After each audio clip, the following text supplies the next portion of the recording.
So I'm walking through Capitol State Forest, about probably 10-15 miles south of Olympia, through, this is called the Chameleon timber sale.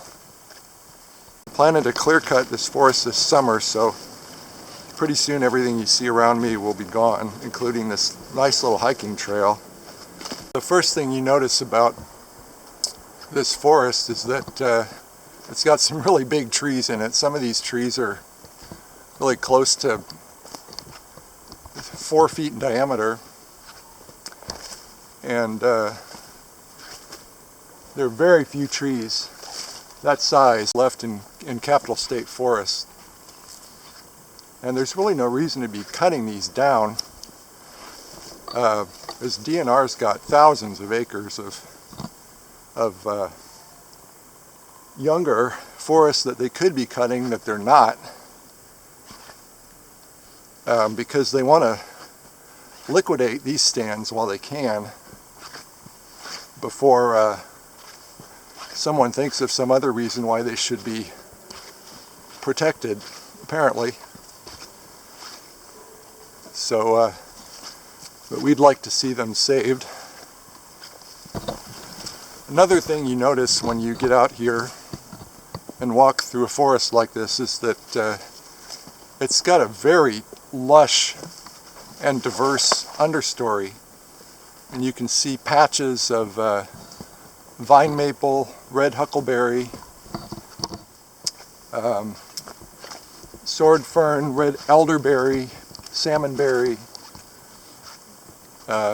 There's places where there are cedars emerging through gaps where older trees have fallen down. And this is pretty characteristic of these older, more mature patches of forest, is they have a lot of gaps and a lot of different plant communities growing right next to each other. And you just don't see that very often in the younger stands. Though I want to show you something. If you can veer off trail here for a bit.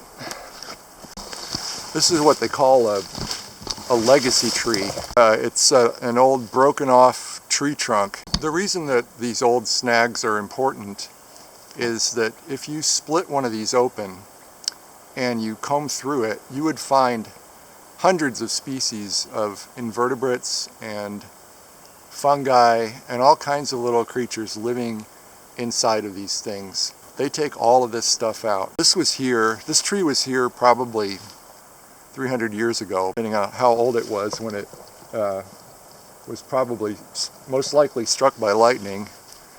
So we really don't know what we're losing when we cut a stand like this down. The reason why we want to preserve these forests is that there just aren't very many stands like this left in southwestern Washington.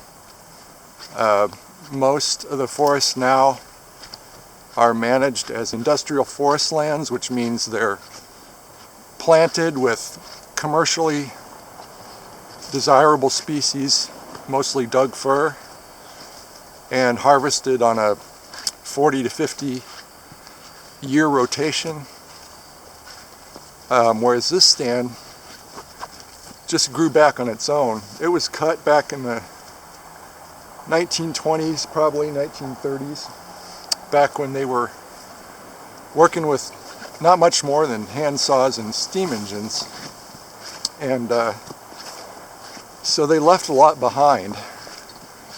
A lot of young trees, a lot of shrubbery, a lot of herbs, wildflowers, and in the process a lot of wildlife that would normally get extirpated during a modern logging operation.